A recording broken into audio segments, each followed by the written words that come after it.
Thank you. All right, we'll call this meeting to order at 7 p.m. If we could all stand for the flag salute. Bill, will you lead us, please? Pledge allegiance to the flag of the United States of America and to the republic for which it stands, one nation, under God, indivisible, with liberty and justice for all. Thank you. Thank you. And Ken, our secretary, will you please read the mission statement? Yes, my name is Ken. I am the secretary. The M.A.T.H mission statement. The Middletown Area Town Hall was formed to operate as a true town hall with everyone participating and voting. However, county officials required us to elect a board to conform with other county advisory committees. Our bylaws specify that the board makes decisions based on a vote of everyone present. The board encourages all members to give their opinions and vote on every matter before the assembly. Thank you. All right, I hope everyone has seen the agenda or has a copy of the agenda. Move to approve. Thank you. Second. Thank you. All in favor? Aye. Any opposed? Okay, so moved. All right, we will go on to business. And I would like to point out, as someone in the audience has asked about the Zoom, we are not Zooming this meeting. We are trying to transition over to PEG TV. So PEG TV is not quite as interactive as Zoom, but you can, correct me if I'm wrong, Thomas. We have Thomas here from PEG TV. But people can type into sort of a chat if they have comments. You talking about for the YouTube channel? Correct. Yeah, it's not a live now type. Which one? Speaker. Speaker? Oh. You guys took my microphone. I want to hand you the microphone. Okay, well, speak.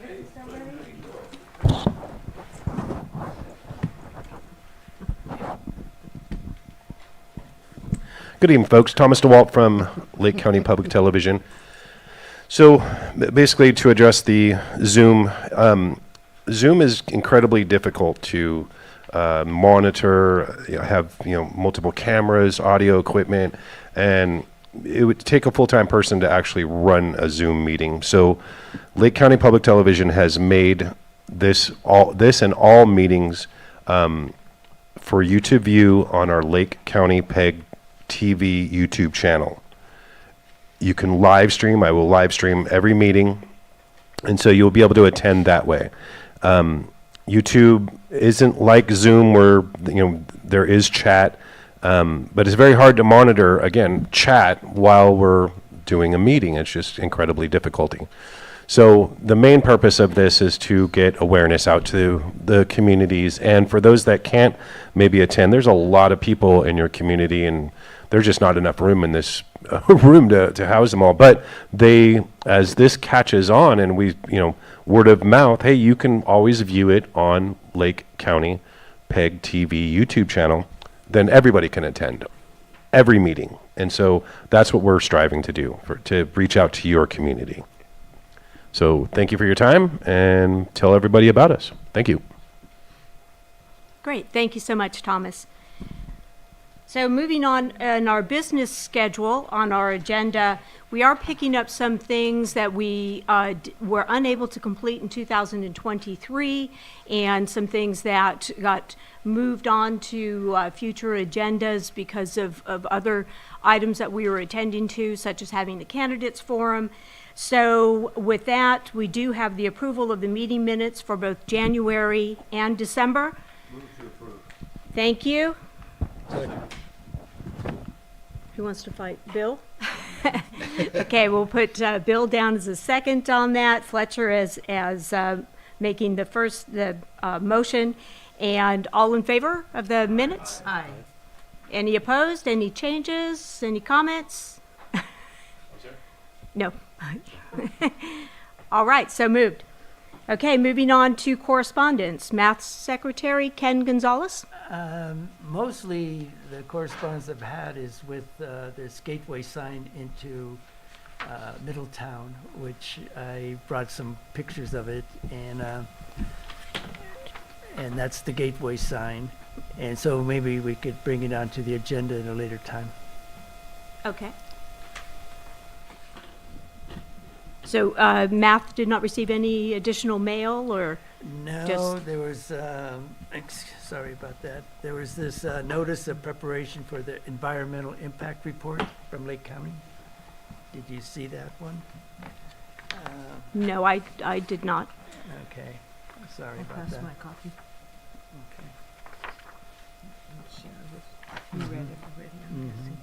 And again, if you missed the meeting, you can catch it on Lake County PEG TV. Yes. So this is the notice of preparation for the environmental impact report for Lake County for the general plan and the area plans to be updated. And that is recorded, as Thomas just said, on PEG TV. Okay, thank you. So next on the agenda, County of Lake News. Again, there remains a vacancy on the Lake County Task Force, the Cannabis Task Force. So if anybody is interested in applying for that or knows anyone who is interested, I believe the seat is the South Lake County seat that we are missing. Welcome, Lisa. Would you like to join us up here? Madam Chairman, would you please have Secretary make a note that the board member is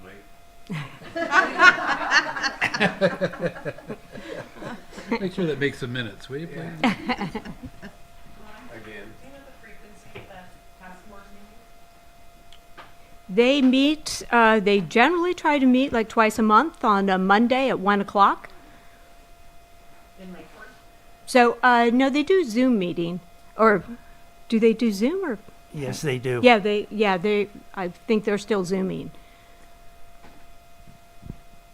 Who do you contact if you're interested? Is it a Wendy. county thing or? Wendy? Is it Wendy? I contacted her on it to find out which task force it was, and she responded back very quickly. She was good with that. Mm-hmm. I don't know if And Wendy who? Well, it's with the admin office at the County of At the Lake. County of Lake, yeah. Yes, they have applications for participation on various different committees. So it's basically the same application, and you would just indicate on the application which committee you are applying for. So, but at the admin office at the County of Lake, you can either call or go there in person. They can help you with that.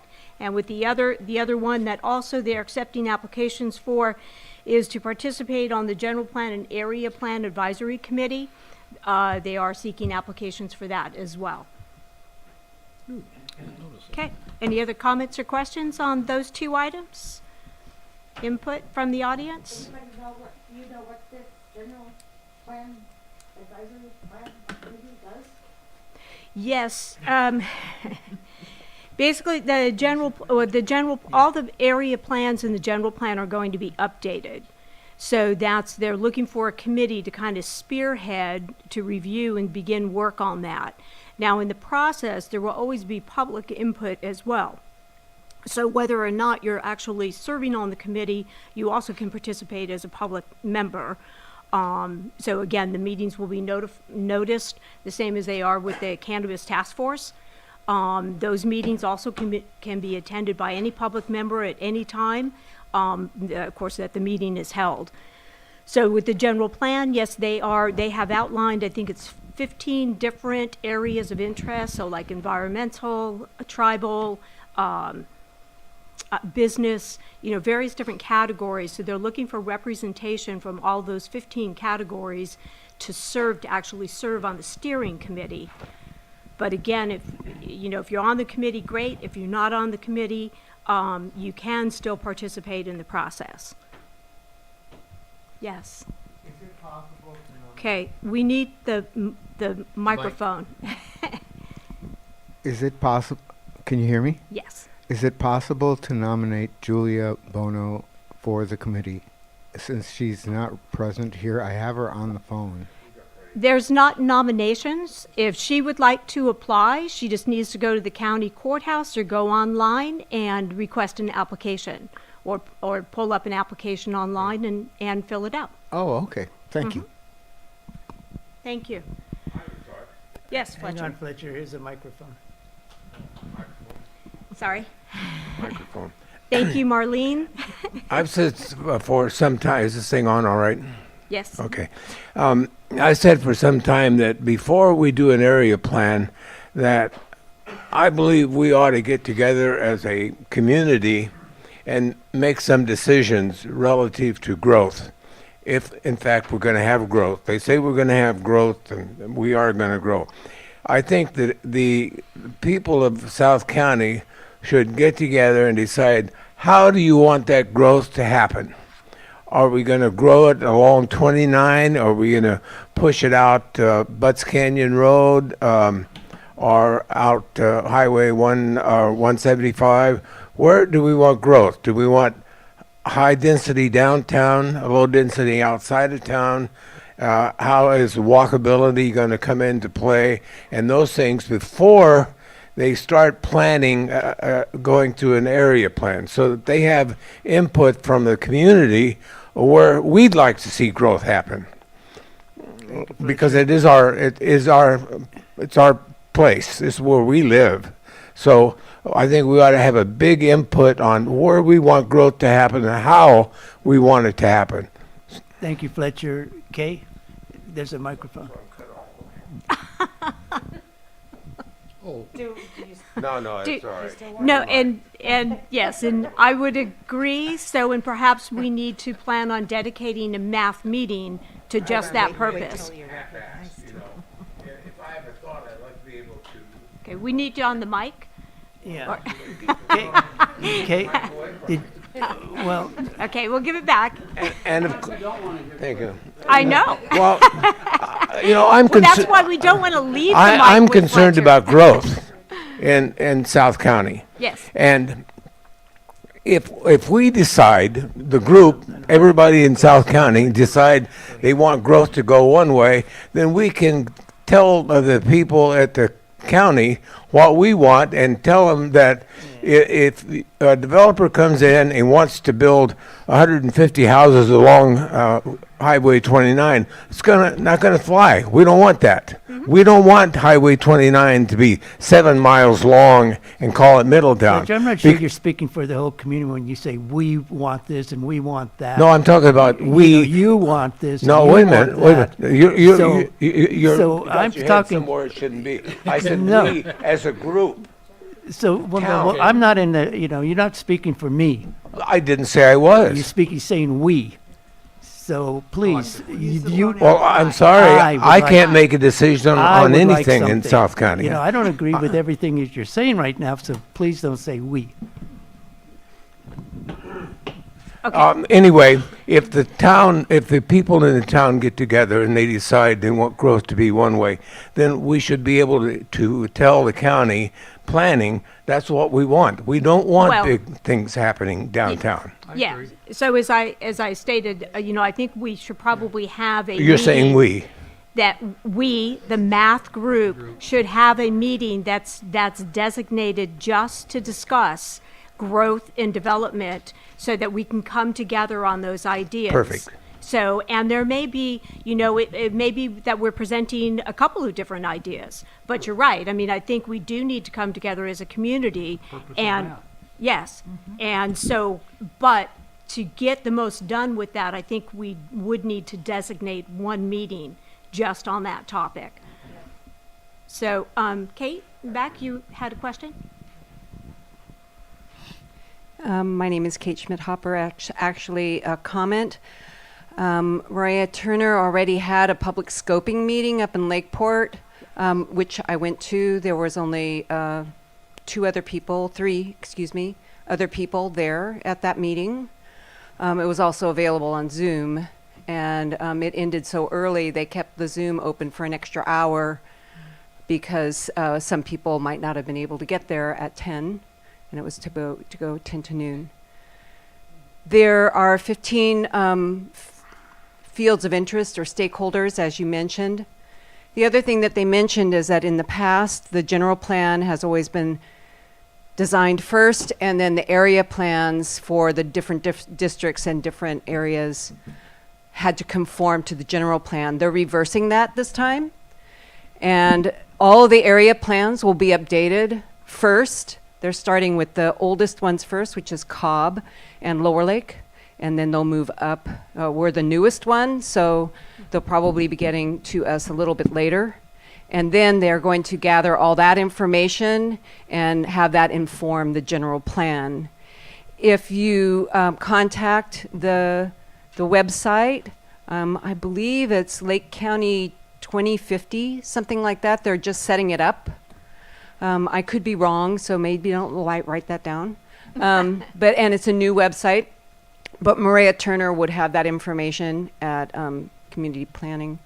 And community development, I think, is her bailiwick.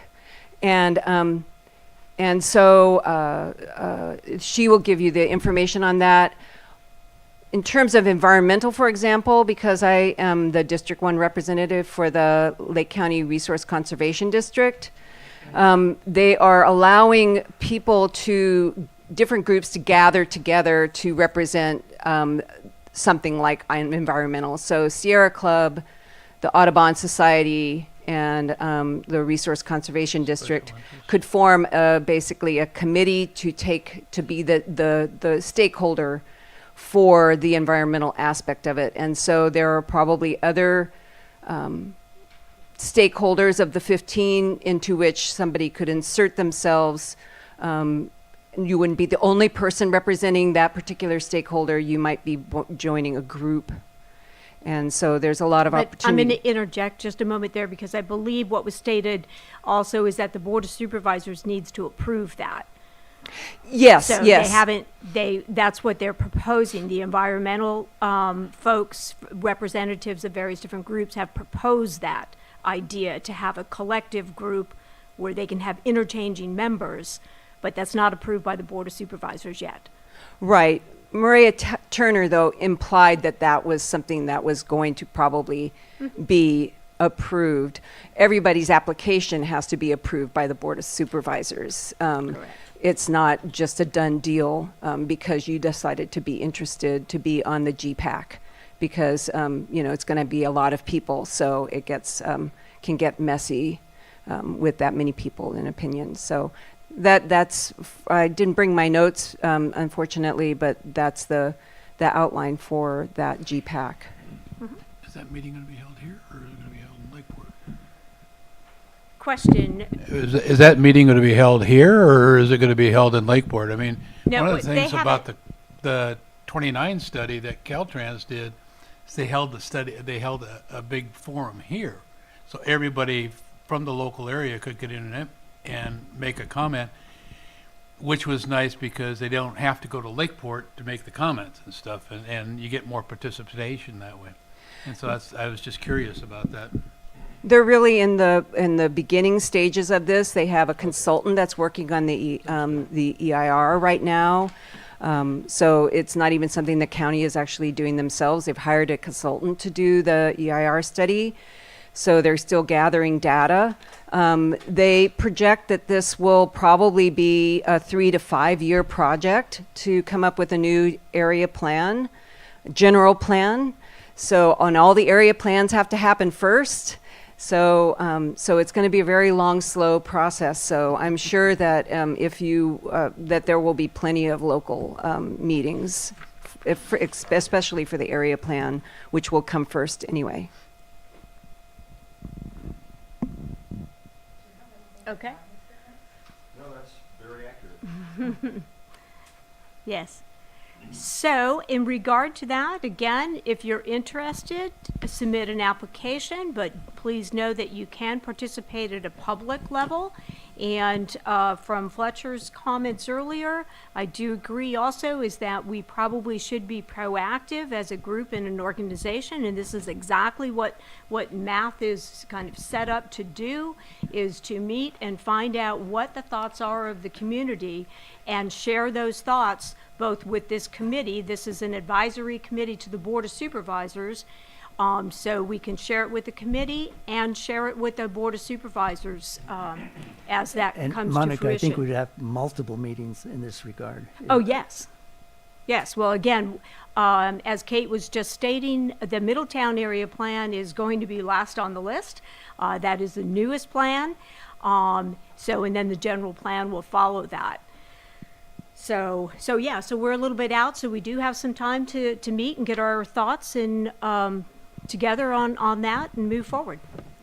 Marlene, you have a question or a comment? Marlene Elder, I'm thinking the sooner the better. We don't want to wait till the last minute on this. We should get started right away so that we're ready when they come. We know what we want already. So we're not being reactionary. We're being proactive. Correct. Thank And you.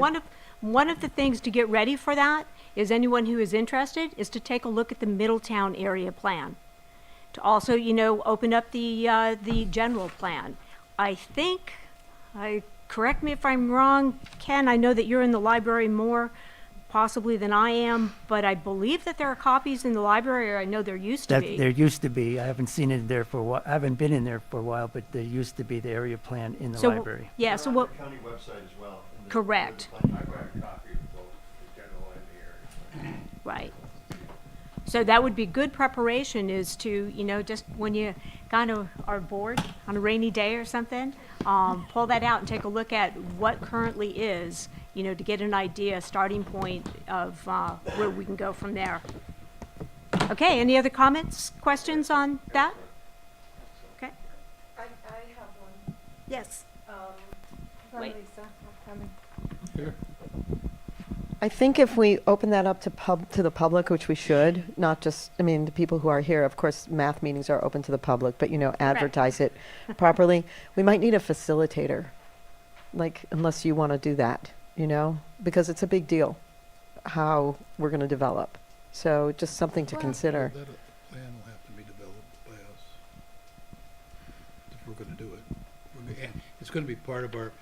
If it's going to be part of our meeting, then definitely you're right, and you've got to start with an organization someplace, so we'll have to set up the whole hierarchy, yeah. Yeah. I agree. Well, I think we can definitely get started, and we'll see where it goes. So, Good election. Yeah, but that's what I'm saying. It's gonna take a person who Yeah. can facilitate all the, 5 times as many people. How are we gonna do it? Are we gonna put? well, let's cross that bridge. Let's find out Yeah, if we that- actually that's a can fill the discussion room. item for a later So, session. yes. All right. Any other comments? Okay. Then moving on to, I assume from what Ken has stated from our mail from Math that we've not received any plans, any new projects. So again, this item here was put on the agenda in case something comes in, because we never know when a project's going to show up. So we need to have that on our agenda. So then the next, unless somebody has comments about that, any planning projects, and of course we have John Hess, our planning commissioner, is here. If you have any comments about any projects we should keep our eye on? No. Okay. All right. So the next item, number 7, is to revisit. And again, this year was something that happened, I want to say, about July or August. We talked about forming a committee for the purpose of reviewing projects. Given we have no projects, I'm not sure if we need a committee, but I did want to revisit this. Was This- it specific to cannabis projects? I'm not sure, because actually this, and I would say, this is something that was on the agenda before. I know I missed the meeting when this was discussed. I didn't get myself, it's hard for me to kind of lead the discussion on this because I was absent, so I don't have clear direction on exactly what this body wanted to do in regard to that. Rosemary? Marlene? Thank you. Rosemary Cordova. The idea of this is a group of people who will preview any projects that the planning that community development sends for an RFR.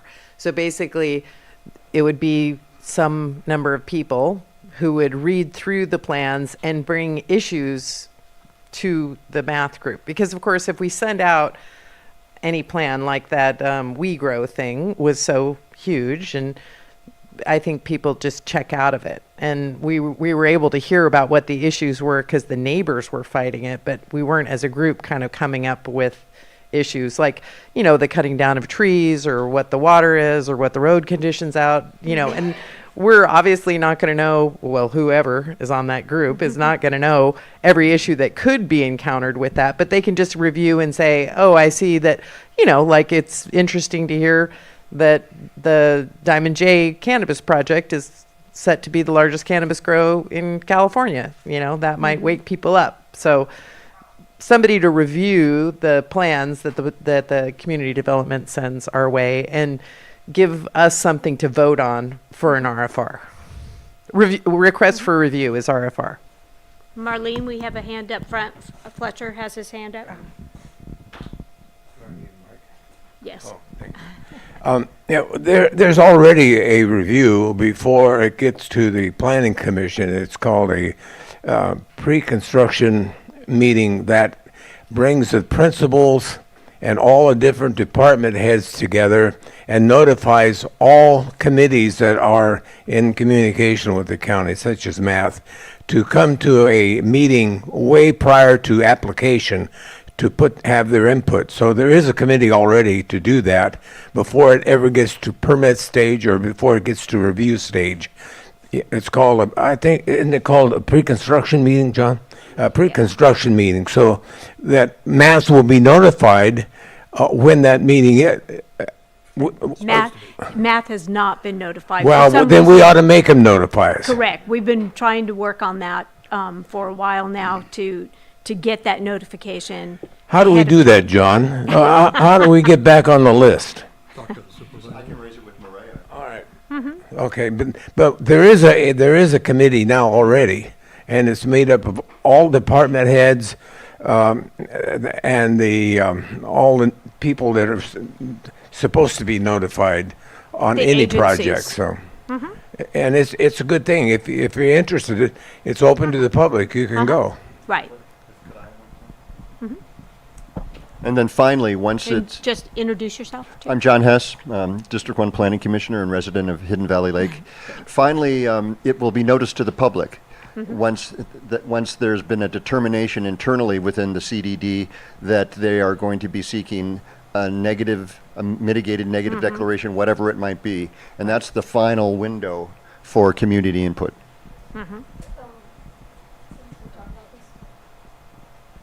I think because I was at that meeting that, and I think Rosemary will agree with me, that what we're really talking about is because things come to M.A.T.H, to have a few representatives from M.A.T.H who make sure to review these things that are on the agenda so that when we come to a meeting, they can kind of summarize for us. And then they go to these other meetings that you're talking about. And then we can vote on that. We can send something in from M.A.T.H, not these other agencies. It's just a way of really being good around our representation. You know, we want to have our opinion put in, and we're not talking about giant projects like Gwinnett. We might talk about giant projects like that, but say the Dollar General or you know, the cannabis things. Like there are certain facts that come out of these permits that when we hear them, we're like, "It's what?"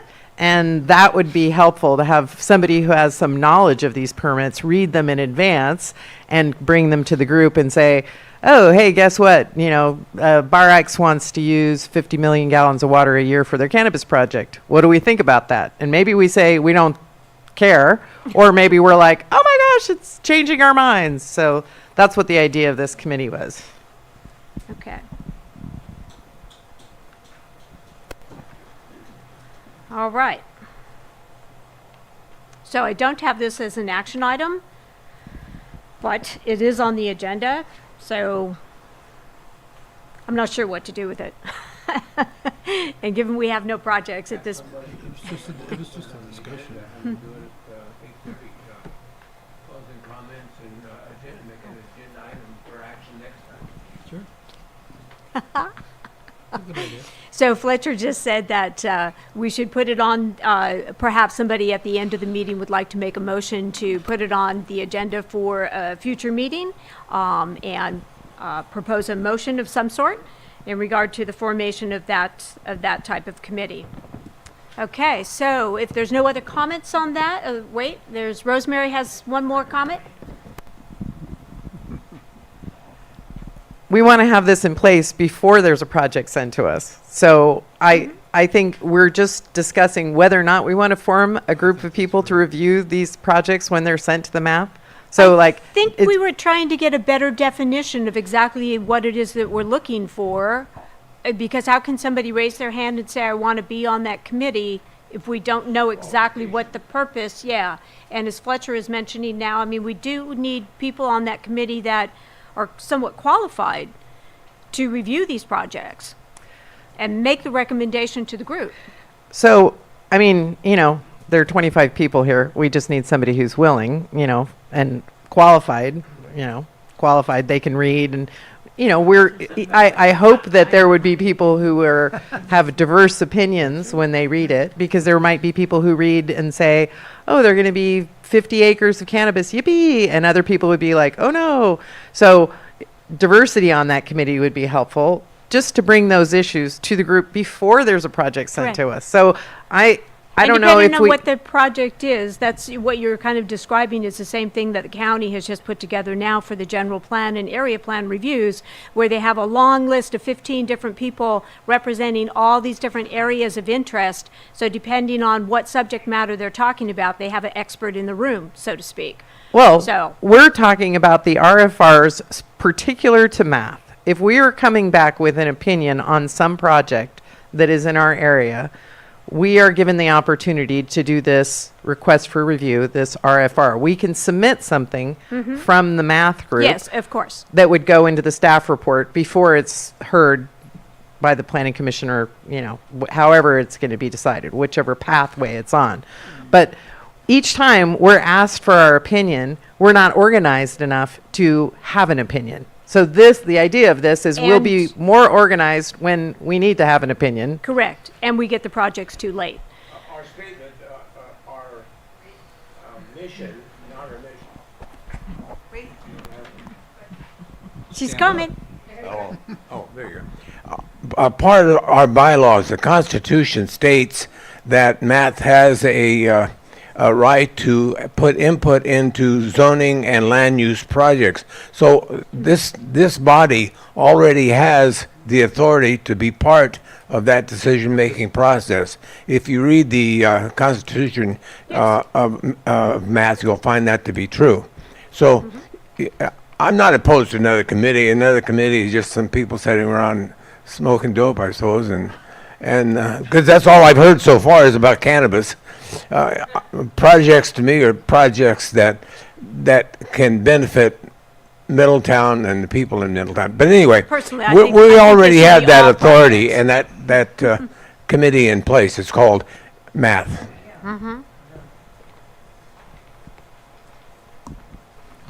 All right. So the next, any other comment, Marlene? Yeah. Marlene Elder.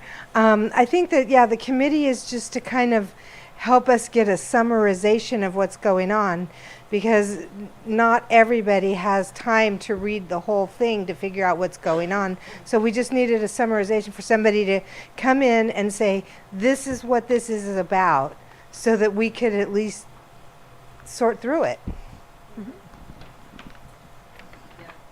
We have one more comment or question here. Hi, Monica. Hi. Carlos Bono. Julia has expressed interest in being the person to submit the permits to, or to get that started at least. Can you speak up a little bit, please? And she's also asked me to ask for the Zoom committee. I mean, for the Zoom to be reinstated if possible. That's another topic. Okay. All right. Thank you. Okay. The Zoom is another topic. All right. So we're going to move on now to, and Marlene, that was a great segue into the next project, which is a Caltrans corridor plan review. So just want to point this out, as Marlene was saying, that, you know, who has time or the desire to read all of this? But anyway, it's a great plan. There's some really good information in there, and I'm going to turn this over to Ken. Thank you. You're welcome, you think? In the meantime, I'm going to pass out while you talk a little bit about what you have seen in the plan and why you thought this was a good idea to bring this forward. And I know that Fletcher had also asked for us to put this on the agenda. What I'm going to pass out is the table 3 from this book that were comments from Math that are found within this binder. Thank you, Chairwoman, for, see, how this came about was Battalion Chief Mike Wink brought it to my attention that he had a PDF of this plan, and he sent it to me. So once I had it and looked at the plan, I thought it was quite interesting and needed to be shared to the general public. And so I put it in the minutes and on the agenda and the link to the plan. And it basically covers from where Marlene lives. Lower lip. Yeah. Which is, where do you live, Marlene? So anyway, from there to Lower Lake. So it's a really comprehensive plan. The Napa County line. Yeah, the Napa County line to Lower Lake on the 29 corridor. And it has a lot of roundabouts and left-hand turn lanes and signals and quite an extensive plan as that binder shows. So I brought it to the attention of all the people I could, because I think it's an important thing that the county could pick up on. You know, it's a what they call a shovel-ready idea. And also Battalion Chief Wink told me that the roundabout at Hartman Road, he's been to 2 fatalities there and multiple accidents prior to the roundabout. And since the roundabout has been installed, he has no calls in that area. So it slows traffic down, makes people think a little bit about their driving. So me personally, I like the roundabouts. I'd like to see one on Butts Canyon or anywhere else in the plans. You know, I would like to see that because it slows the traffic down and is safer for everyone. So go ahead, John. Wait. Hold on. This is a long-term plan looking at what life will be like in 2030 and what needs to be done along this corridor between now and then, including consideration of a roundabout at 29 and Butts Canyon Road. But it was completed in 2014, just before the Valley Fire. But it's still a very, very relevant document, and Caltrans is still using it as a reference. Correct. So I don't know how we could, as Math as a group, could get behind it to get Caltrans or the county to implement the plan. Go ahead, Fletcher. Wait a second, Fletcher. I made a copy of that, and I read it, and I was at every meeting for that from 2014 until, I don't know, yesterday maybe. But the plan, that's not a plan. That's information that the Caltrans collected from everyone that wanted to become involved in it and put their ideas forward, what they think it should be. There is a plan, though, a blueprint that outlines where each bulb out's going to be and each crosswalk. Not in that. It's not in there. It talks about it, but it doesn't state where everything's going to be. It shows some bike lanes, potential bike lanes and that stuff, but it doesn't show the what they call the traffic calming mitigation features of the plan. And that will be, I think it'll be on the plan itself. Now, Moak said he had the plan. So maybe we should contact Moak and see if he's got the blueprint of that plan. Thank you, Fletcher. Hold on. So this is an example of what a committee you, can do, Lisa. Fletcher. Can you explain to us what the vision is, what some of the changes are that stood out to you? Like, Can you just give us a little summary so that we're not just looking at a big binder, please? It's pretty dry reading, and No, not the binder, the blueprint. oh, the blueprint.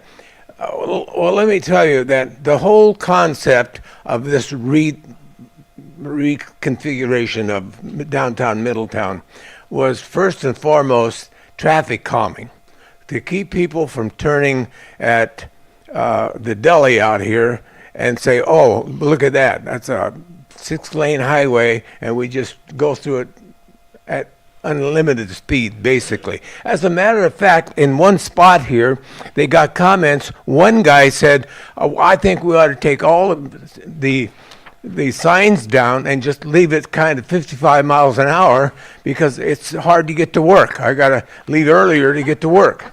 So that was his solution. But it does do a lot of things.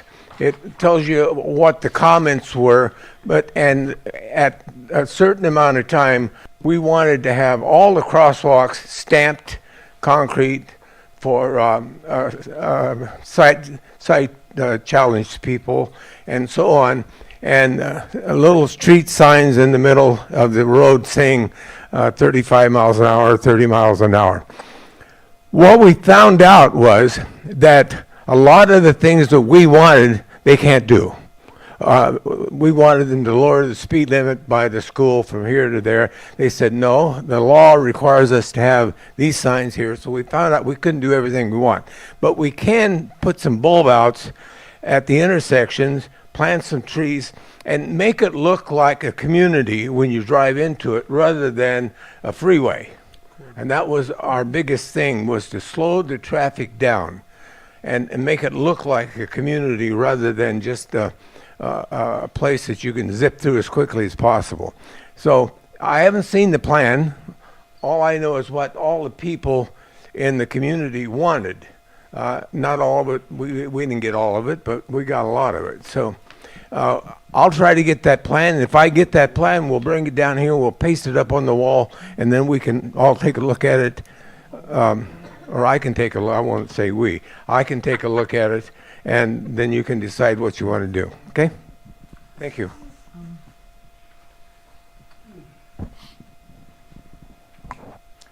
Maybe, Pat Roy, maybe I spaced out and didn't get it, but I'm a little confused. Okay. Okay, I guess someplace there is a plan. These 30 items were perhaps considered in the plan, but are not necessarily in the plan. These 30 items are comments that people at a math meeting made, perhaps. They are not ranked by, most wanted, as in most important, prioritized. I guess my experience in life is that you ask Santa Claus for 20 items, and if you get 5 on the list, that's fantastic. So I guess I'm looking at this and wondering, is this like somebody said we're getting all 30, or have we ranked them, or I'm lost. Okay. Can I answer that question? Because in the book, in Fletcher. another spot, you'll find that, for instance, number 9, road access, assessing CJS range supply and appeal. Each one of those will have an item that says how many people responded yes, how many responded no. So that's in that book. It's hard to find, but it's in the book. Each item that we Correct. put in there was rated. But Pat, to answer your question, if I recall correctly, when this was happening, because I know Ken and I were at a couple of those meetings, but they held community meetings, and basically then they gave little sticky notes. We had a map of different things, different area of interest of what you wanted to have done, and then people basically took their little stickies and put them, at the designated areas, and then they counted up the stickies that, in each area or idea or concept, and that's kind of how this list was created. So, Are they in order? No. No. not really, yeah. Just all the things that, we would like to have done. Make a comment. This really isn't the plan. What this is a summary of all the meetings that Caltrans did when we had the meetings at the high school and all this kind of stuff. The plan is still out there, and it goes way beyond this with drawings and everything else. But it is a good summary of what took place, how they arrived at their decision, the information they gathered, and who they gathered it from. That's really what this is. I mean, I've only gone halfway through it, so I can't really speak for the whole thing, but that's what I've read so far. So, And I was at all the meetings too, so. so there is a drawing somewhere. There is a vision. That's what I want to know. Like, what are we talking about? Because are we talking about just slowing things down, keeping the highway the same width that it is? Are we talking about, like, what are we talking about? We're talking about ideas. They are putting together the plan. For example, this was prior to the roundabout that we have. This roundabout was on there. And there's other areas that we talked about. I think Parks and Rec, when I was on that committee as well. We talked about the riding trails and walking trails between kind of here thing. in Middletown or here in some other areas. All of that stuff got collected by these guys and putting it. I think it's a report or a plan that's going to take years to actually totally put I together. just want to know that they're not trying to, like, get out of the town, like redirect us away from the town. No. No bypass. It's slowing things No. down, making it more walkable. And That's like the summary. That's why it's so important that we don't elongate 29. It takes people an hour and a half to drive through town. That's Okay. how you get a bypass. It's when Caltrans figures it takes too long to go through the town that you do a bypass. That's not the case here. And we won't get everything that we wanted. I can tell you. We won't get everything we wanted, but we'll get some nice things, I think. I talked to Rex Jackman, who's in charge of Caltrans, this district, and he says, we understand what you want, and the things that they want us to do would give them ideas about slowing traffic, because that was our big thing. You know, after 3 wrecks at 175 and 29, it's time to do something. It has bike lanes, it has bulb outs, it has all kinds of features that will slow the traffic down. And I think this is a good time in bringing this up because, of course, whatever Caltrans is doing works very well with us in our community and what the plans that we want for this community. So, and perhaps as we get down to our closing comments and preparing for future agendas, perhaps what we really need to do is as Fletcher stated, is find this plan, put it up on the board, but perhaps also bring representatives from Caltrans here so that they can kind of walk us through that. And again, this is kind of can go hand in hand with us working together towards that, the rewrite of our area plan. Monica? Yes. Can you hear me? Who's talking? Oh, Nanette. Nanette. Ken gave me the website, so I went on and read. I got up to page 175. Good job. Yeah, it was dry, but you know, I pursued it. Anyway, one of the things was that you just mentioned it, the turnabout at Butts Canyon. That was suggested, and then it said recommended was a signal and not a turnaround. Which to me, They will not do a signal there, guarantee it. that's what I read. And so, but It'll be but a roundabout. It'll probably be moved down to that intersection by the mansion. So they'll run okay. a frontage road down. because I couldn't But see the how that roundabout would was work. too big to put at the end of the bridge. I think. That's We what I need- thought too. Yeah. If But- you're going to speak, we need you on the mic. Yes. Ken Oh. can give you guys the website. You still have it that you gave me, and you don't have to read the whole thing. Just It's in you the know. agenda. Yeah. Okay. Yeah, the The link- is out there. Yes. It won't print on your home printer. I tried. Over 300 pages. Yeah. Yes, It won't sir. even let you print certain pages. I tried. Yeah, I think what we need to think about is Your name, sir? is be more proactive towards the security. We've all known people who've died up and down these roads, and it's been horrible. And Hidden Valley, it took what 3 people in 4 days to finally get us that roundabout. A future hotspot I see is the casino because it's getting really bad around there, and they are in such a hurry to go nowhere It's unbelievable. And then also, once you get down around Hildebrand Drive, they think they can do about 100 miles an hour. If you want to make a left turn on Hildebrand or make a left turn on Marybelle, you're taking your life in your hands, because they are coming like a bat out of hell, and it gives a mixed signal when you got a passing lane, and suddenly it's not a passing lane. But there's, you know, if you're a dumbass 3 cars down, you think you can go 100 miles an hour, and you know, you're still going to have to slow down when you get farther down the hill. But that's what I think is going to be a big problem for us, and that's the recipe for the next Hidden Valley tragedy. There was nothing in there. It mentioned Marybelle. I live on Marybelle. I live on the corner. There were 10 accidents, 3 deaths in the last 2 years. Yeah. And there's been more deaths than that. Yeah. And Yeah. they pass there even though it says no passing, and so that's one of my concerns I was bringing to we this got committee. we got to get them under control at the casino, and we got to get them right there on just before they go over the county line. Well, you got things Because going it's going on. to save a lot of lives all the way down that hill if those Yeah. people slow the hell You down. got 2 things going Yeah, on at the yeah. casino, the gas station that everybody goes to, Yeah. and that is what's going to, even Yeah. though there's a turning lane on each side, it doesn't Yeah. mean that people don't stop at the stop sign. They pull out anyway. And in Moak's defense, he's aware of this, and he's really working on it. He sees what's going on too.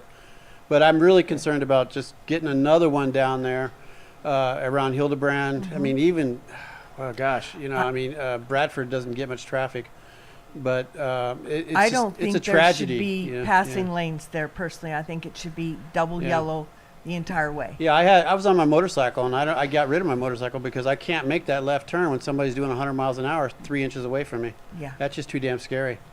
All right. Yeah, I agree, sir, very much so, especially at the casino. I think it'd be a great place to start. The lady who printed that booklet got in a wreck there when she was pulling out of the casino, getting gas, and it's 2 lanes. One lane turns right and 1 lane goes straight. Well, the car that went straight hit her, and it would be a ideal place for another roundabout or something like that to slow it down, start slowing things down outside of town. Madam Chairman, the reason I wanted this on the agenda was because it's been a lot of years now, and I can tell you that the trail itself took 4 years, and I bugged him. Ken bugged him too. We both bugged him to get it done, and finally it got done. In order to get this done, we're going to have to be after Caltrans as much as possible. Find out who's in charge. They all have a project manager designated. Find out who it is and start calling him, sending him letters from M.A.T.H, concerned about the traffic safety. Safety is everything to those guys. If you talk about beautification, they could care less. You talk about safety, you have their attention. And somebody from M.A.T.H or M.A.T.H as a whole is going to have to bug them to get them off of top dead center, because they won't do it on their own. Unless we kill 6 people, we won't hear from them.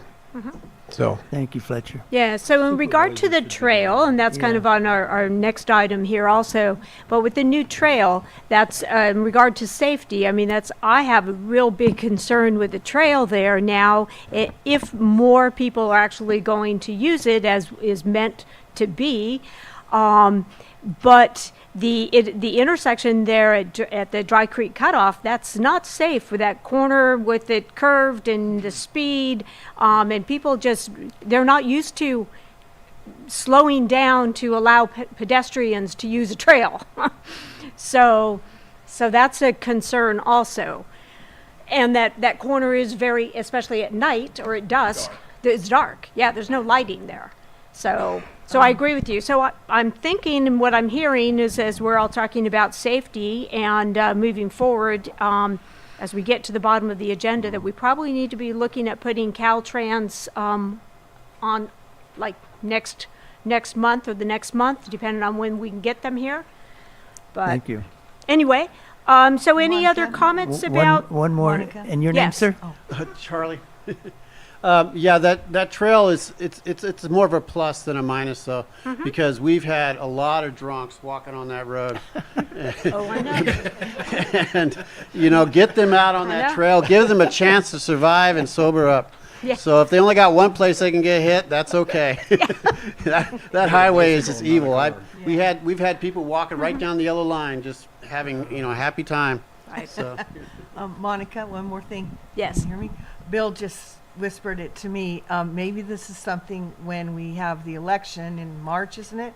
We have a new supervisor that we could address those things with the new supervisor. Well, the new supervisor won't take office till January of 2025. Oh, okay, so it takes So- some time.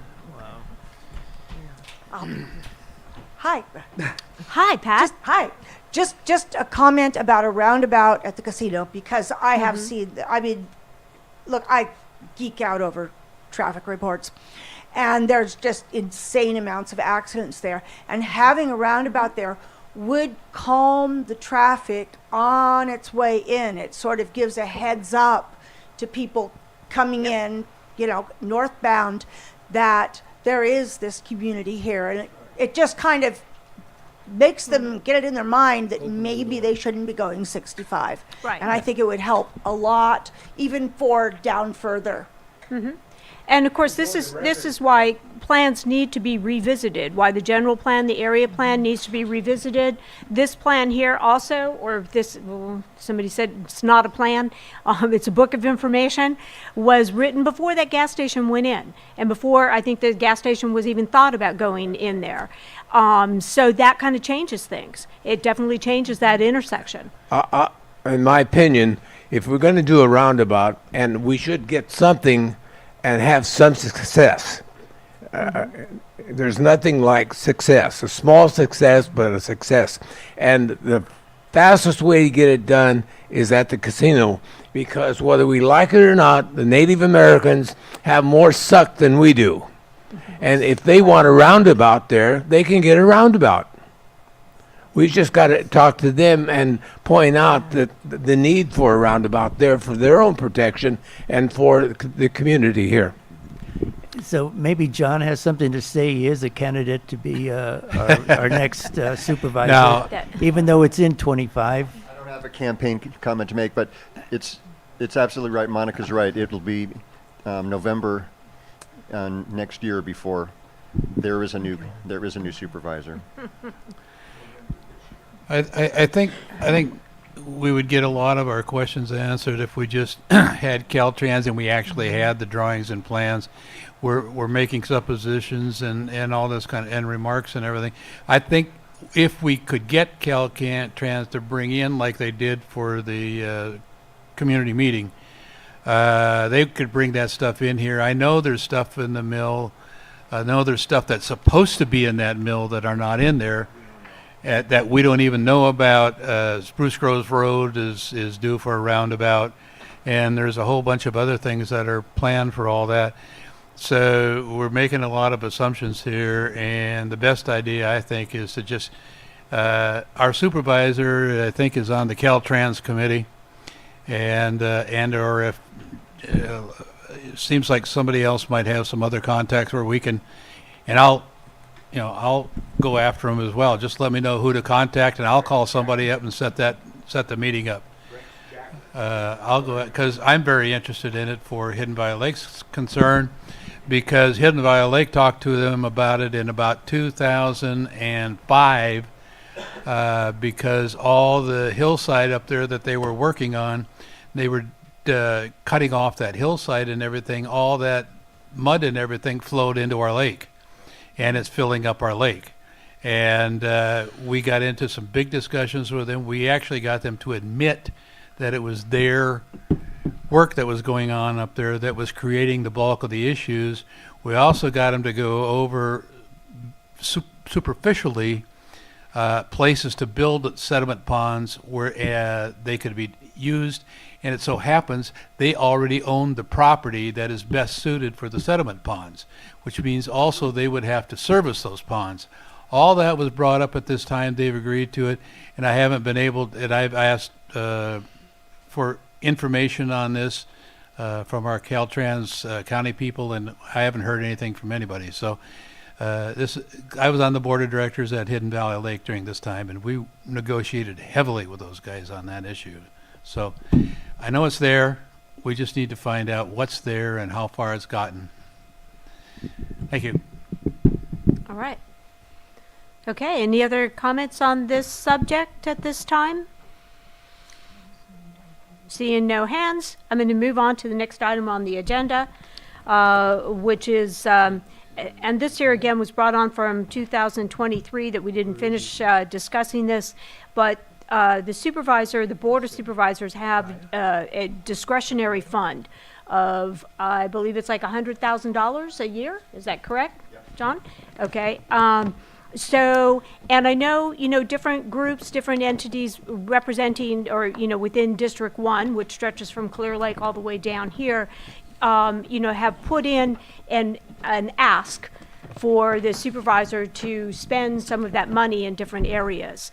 So I'm just reminding us that there is this discretionary fund that the supervisor has, and if we have an ask, if we have a need, we've got to, as Fletcher said earlier, that with Caltrans, we've got to talk to people. We have to express our wants and our desires, our needs, come together as a group, make a proposal, basically in order to get some of that money. I know that that a chunk of money was given to the Central Park. I know that Lower Lake has received in the past money to take down trees, dead and dying trees in the cemetery. So again, if there's some need that we have, and again in 2023 when we were kind of venturing into this discussion, the 3 topics that are under here or things that this body was discussing was the care for stray animals, neuter program, the multi-use trail, which has now been created or just about finished, and then also traffic safety, flashing crosswalks through the middle of our town, and stop signs, which Linda Dildarms is not here, but I know she's been working diligently on that project. So I just wanted to bring that to our attention and open up a little discussion around that. Is that $100,000 total for the whole board or each? Fletcher asked the question if that was $100,000 for the whole board. To my understanding, each individual supervisor is given a chunk of money, basically discretionary funds, for the year. Each and every year. So, and this year just started, I think, 2 years ago. So this is not a practice that had happened with supervisors prior to this. But, so I believe it's with the cannabis funds that this money was allocated to the supervisors to take care of projects or interest within their districts. Right, the Lower Lake Cemetery, for example. Wait a sec. The Lower Lake Cemetery project was a $55,000 job. So, and I believe our supervisor, Moke Simon, has shared with us also that he did award some of that money, I think 2 years ago or so, to that organization, to the firefighting crew that was started up in the North Lake area. And I forget what it's called now, I'm sorry. But so some of those discretionary funds were used to help fund that program, which is supposed to be coming down this way at some point, and helping us in our areas. Comment? I'm the other Lisa, and we need more Wi-Fi hotspots at the library so people can have reliable, inexpensive, well, free, because it's the library, internet. There's only 10, no waiting list, but if you get lucky, you get one. They're $100 or less a piece. Hmm.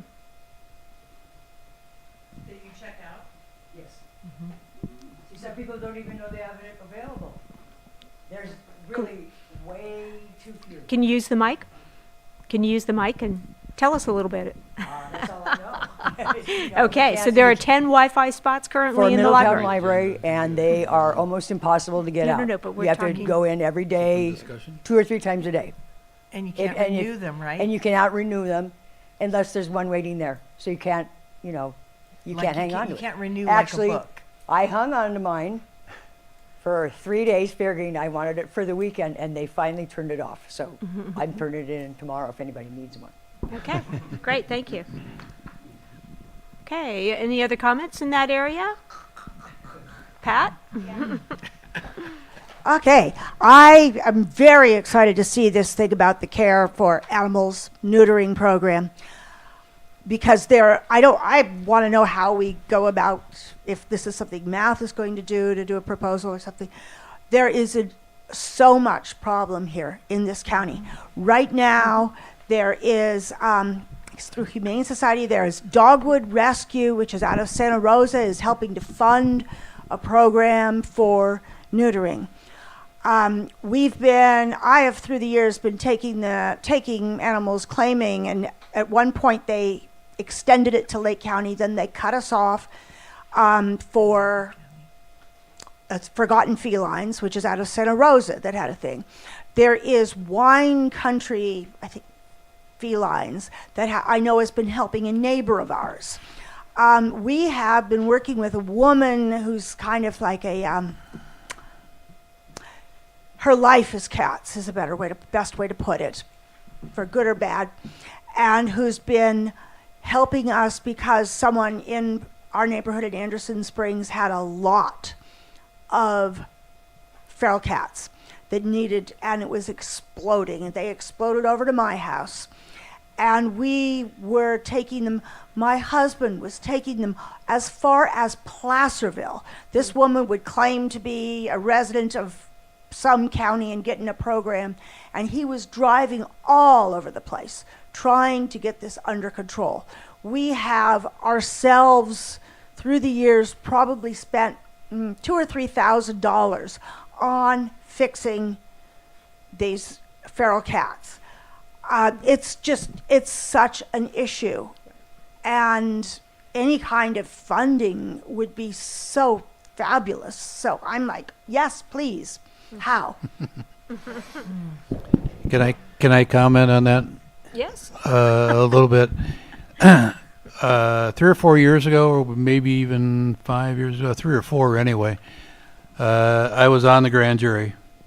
The grand jury did a full investigation of about 6 people who looked into that extensively, not only here in Lake County, but the surrounding areas and how people were participating together. And I think at that time there was also discussion about a mobile unit to come in and possibly service the county. But there is a full report that you can get a copy of, and I don't remember if it was published in the Record B or not. But there was a full report written up on that. It's multi-pages long and very extensive. And although I was not on the committee, I do remember numerous meetings of our grand jury over that particular issue, and it is very expensive and gone a lot further than, and a lot of the stuff that you're already talking about has already been tried or is still being worked on to try to get done, but hasn't been able to get funding or people. They're having a very difficult time even finding doctors and nurses and stuff that would even do that. So I invite you to contact the grand jury in Kelseyville and get a copy of that report, and they will send it to you. Thank you. The head of Animal Care and Control made a presentation to the Board of Supervisors about 2 weeks ago. He estimated that there are upwards of 14,000 feral cats in Lake County. And the department has a grossly underfunded community cat program. And he says the only options before them are sterilization or euthanasia. But also online, I saw over the last couple of days on Facebook, they are actively putting out a request for people to interview and come to work for Animal Care and Control. But there is no spaying and neutering program right now within animal care. It's been almost impossible to find a vet who will do that full time at an affordable way for dogs and cats. That's right. But as I understand, also with cats, our animal control is not mandated to care for cats as they are for dogs. Is That's that correct, which is why the two options are, sadly. All right. Any other questions or comments there?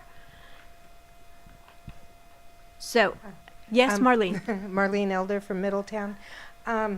What's been going on is animal control right now is so overwhelmed that a lot of times they're not able to help or take care of these animals.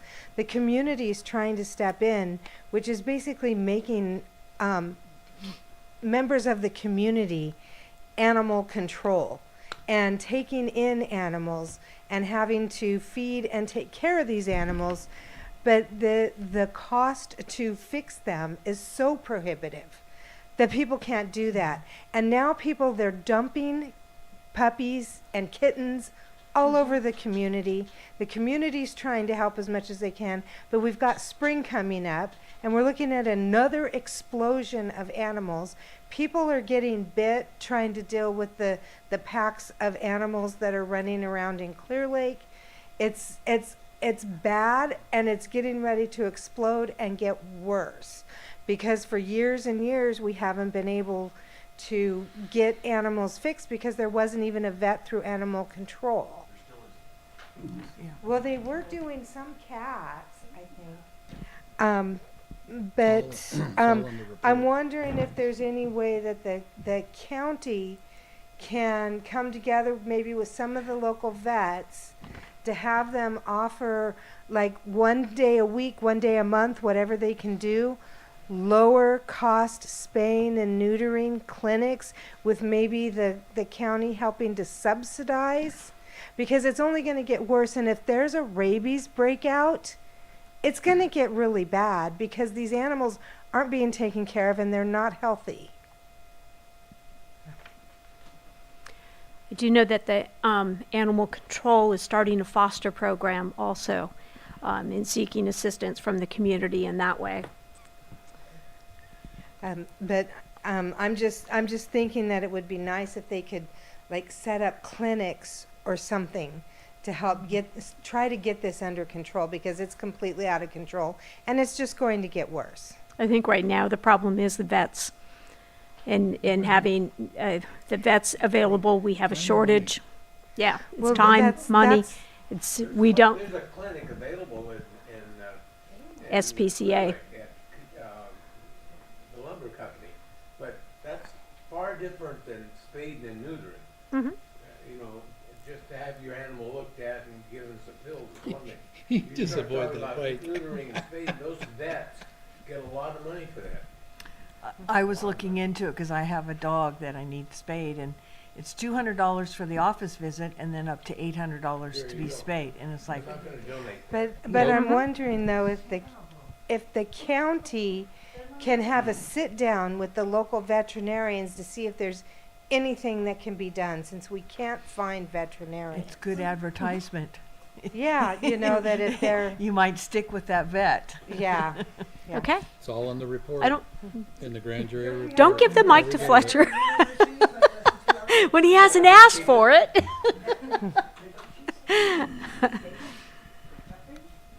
All right.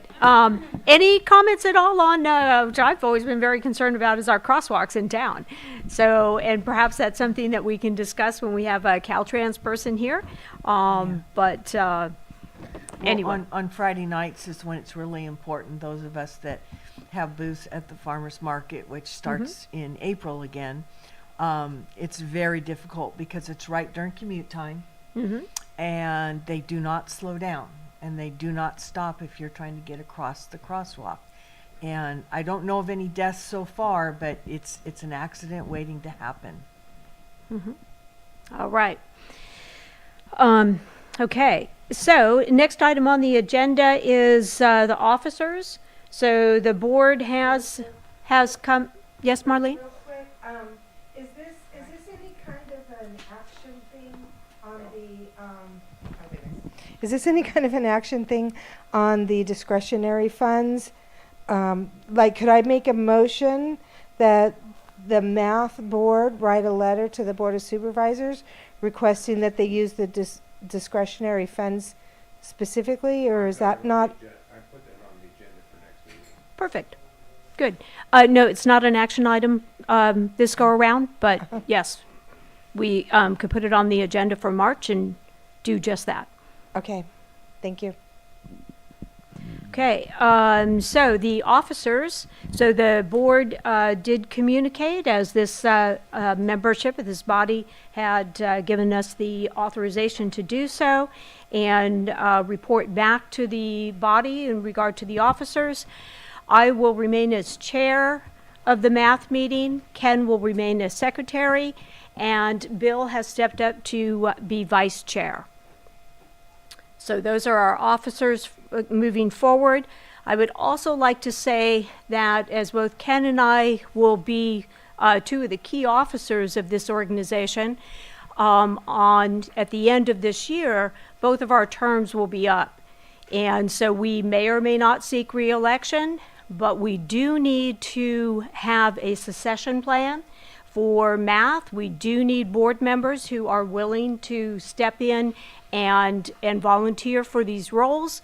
So if you're thinking about that, just keep that in mind, because I don't know what Ken and I will be doing at the end of this year, but we will need to both hold an election for our 2 seats and also have some officers for this organization.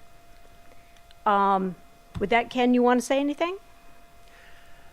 Yeah, probably this will be my last year as secretary, so I need to groom somebody to take my place.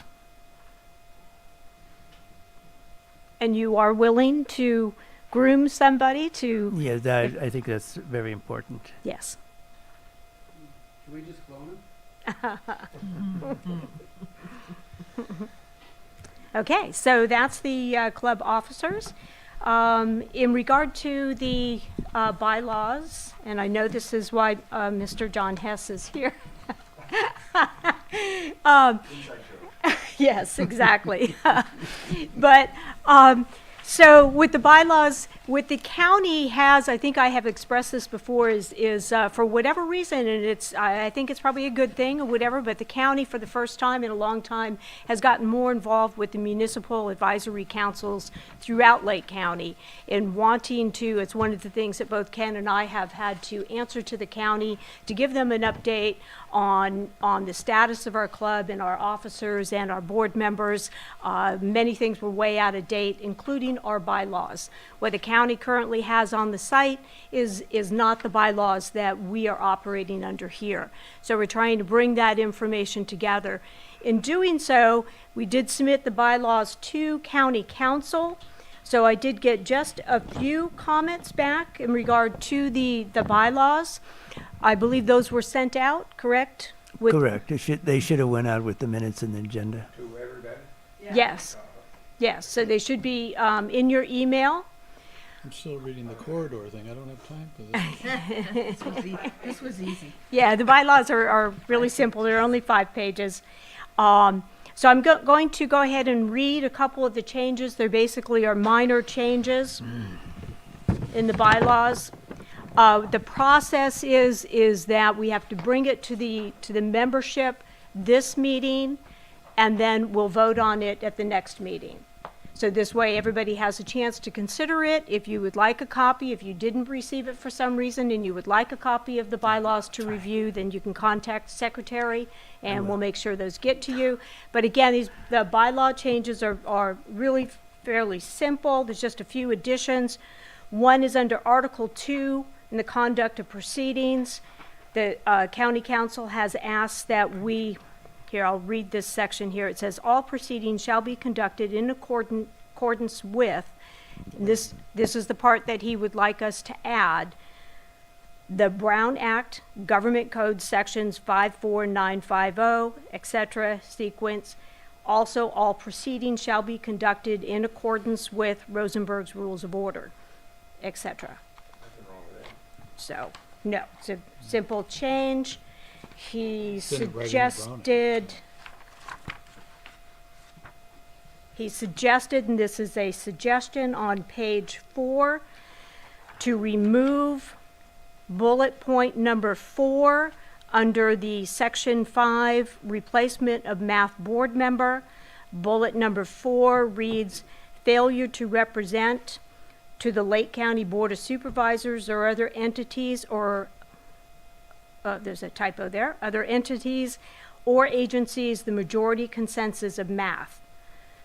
That is basically under this, that's a reason for removal from the board. He would like to delete that. That's a suggestion to delete that, so we can vote on that. The whole thing? Yes. That whole bullet point? That bullet point. And then there are two more additions, again, moving down on that same page in the, skipping down a couple paragraphs. In the paragraph that reads, upon receipt of written response, the chairperson, vice chairperson may appoint a committee to hear the complaint or refer it to the math board for determination, period. He would like us to add, no math board member who is subject to the grievance or complaint shall be a member of said committee. And then continuing to the next paragraph, he would like us to add this first sentence. A math board member who is the subject of a grievance or complaint shall recuse himself or herself from discussion of this item by the math board, and then the remaining paragraph continues on from there. So those are the only changes. So if you will please consider that, we'll put that on the agenda for the next meeting and vote and get that to hopefully get the final version of the bylaws to the Board of Supervisors or to the county admin office so that we can get our revised version, most recent revised version of our bylaws up on their website. Yes, Rosemary. So I'd like to make another suggestion for changes if we are making changes to this, because the necessity for people running for election to have attended 3 meetings, I'd like for that to say in person. And it does say that a board member can be dismissed if they're not at 3 consecutive meetings. Like, I'm a big fan of having the meetings available online, but I feel like the board is a collaborative position and it's important that we see those people. And I don't know, I'd just like to see in person, that they would be attending in-person meetings. Good idea. Yes. And not everybody might be able to attend in person. You could, in theory, have somebody who has a disability that they would have to Zoom. but for a board member, we are an advisory board for the Board of Supervisors, and we need to follow the same guidelines that they do in regard to attendance. And right now, and I don't have that verbiage in front of me, but basically as board members, we do need to attend in person, or we need to have some valid excuse. And there is a list of what those valid excuses are to not be present. So I might suggest having county council come and do a briefing on the Brown Act. Planning Commission gets one every year, and it can get very arcane. A very brief example is a member of me sitting here could not send an email to all 4 of you because that would be a violation of the Brown Act. I could send it to 2 of you, but that would create a chain if it was sent to all 4 of you, and any one of you who responded to that message would be violating the Brown Act. Sounds like a minor detail, but Brown Act is all about transparency. And it takes maybe half an hour, 40 minutes, the briefing from county council. I think it might be very worthwhile. Right. So wasn't it last year, we as a board, we do have a slideshow of the Brown Act that it was actually Anita Grant had done just before she left office. She did a good job. Before she retired, yes. So, and we as a board participated in the attending and or watching that. Yes, worthwhile. Yes. Yeah, Monica, I have a question. Do we still have the at-large and Middletown and that sort of thing on, the requirements? No, on the in the board? bylaws now, I believe we have 2 seats need to be from Middletown, or that's what the goal is, and the rest is all at large. We don't have, again, the geographical area is defined as that of the South Lake County Fire District. Correct. So, and everybody outside of Middletown is at large. So- we couldn't get people from Hot Cobb to go or South County. We couldn't get anybody to Right now, we have a very nice representation on the board, which I guess I failed to do at the beginning of the meeting, but in introducing our board members, we do have Ken Gonzalez, our secretary from Middletown. Nanette, you want to introduce yourself? Nanette Dadonato, and I'm south of Middletown. Yes. 3 miles. And I'm Bill Wade. I'm from Hidden Valley Lake, north of Middletown. Ish. Lisa Kaplan is from Hidden Valley. So, and I'm Monica Rosenthal, and I'm from Middletown. So, sorry, I lost my agenda. So what did we decide on her suggestion? Okay, any other comments on, so Rosemary, you made a couple comments on the bylaws. Can you send those to, Give us a proposal of what she wants to see. correct, well, that's what I'm asking. She just stated, so if you can send those to us? I mean, it's just adding in person to page 1 of 5, that last paragraph. Oh, sorry. Thank you for doing that. Where is it's that? the bottom of page 1, the first paragraph. Each candidate for the board seat must be a registered voter, must have attended at least 3 meetings in person in the prior year. So it's literally just adding in person. Okay. That was your only addition? Yes. Okay.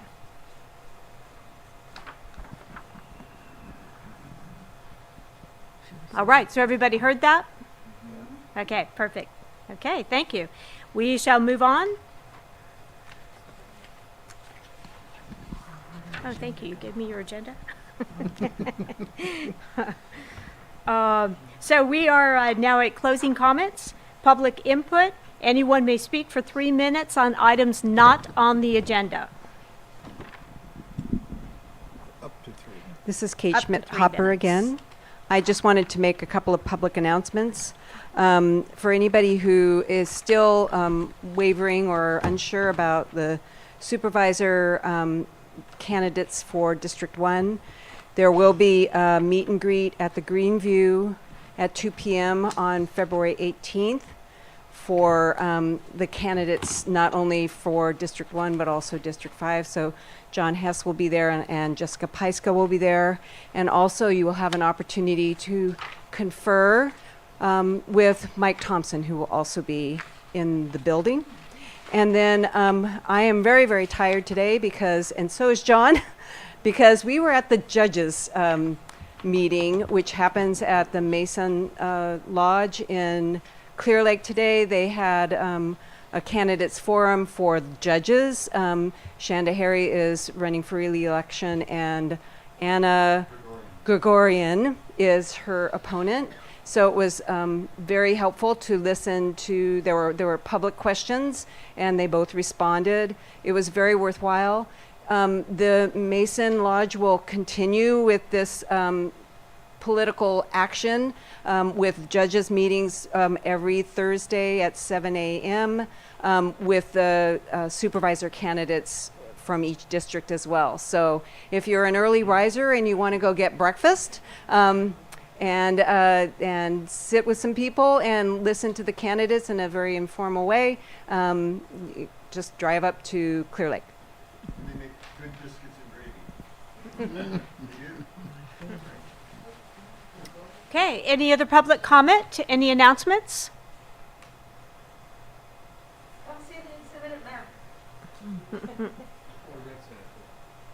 So Lisa Kaplan said, come see the exhibit at M.A.T.H, Middletown Art Center. Okay. I've been yes. working together with Moak and Mike Thompson. Lake County hasn't had any kind of, how should I say it, any kind of veterans group for PTSD that is open like we had for 21 years. And kudos to Moak. He got us the Lower Lake Town Hall. And Mike Thompson is going to force VA to do their job. So if you know a guy with PTSD and he's in the system, can walk in, complain about his old lady, You know, talk about not kicking the dog and get it off his chest without things getting out of control. It's an important thing that we just take for granted. When we don't have it, it gets worse. So put the word out that that's in the works, and both of them made that happen. Okay. Thank you. I have a comment. Yes. And I'm on Mike's Veterans Committee. If there's any veterans who have an issue, I can push forward. I just wanted to let everybody know, if you don't know, the farmers market at Grocery Outlet on Sundays used to be from 10 to 1, and they've changed the hours to look at warmer weather. So it's from 12 to 3 now at the Grocery Outlet. So if you need some fresh vegetables or other things. Okay. So, seeing no other public comment, we're on to agenda for March. Agenda items for March. We talked about Caltrans. Speaker, please.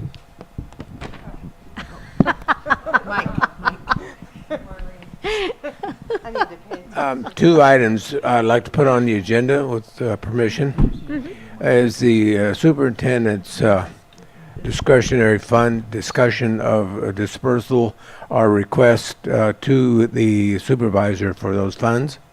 And then put on the agenda bylaw discussion as an action item so that we get that out of the way. We can't do anything until we get it on the agenda.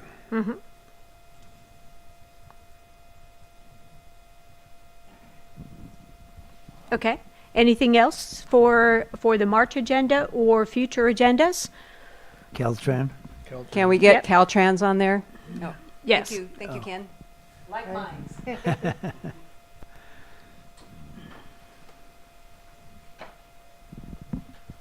Okay, the other thing that we usually do at the beginning of the year is we usually have the supervisor, Moke Simon, come and give an update on the state of the county. So depending on Caltrans availability, should I seek to put that on the agenda? Yes, Yes. please. Okay. Caltrans sounds like it's another month. Okay, anything else? So, Marlene Elder, I just wanted to make sure that the discretionary funds is on the agenda for an action item next month? Okay, thank you. Okay. So I think, Kate has, You already have it on the list, but I concur that the results of the March election should be something that's just on the agenda, so we can just it could take 2 minutes or 1 minute Correct. to do as an announcement. correct. Thank you. Should we invite the Thank you. winner? That's up to them.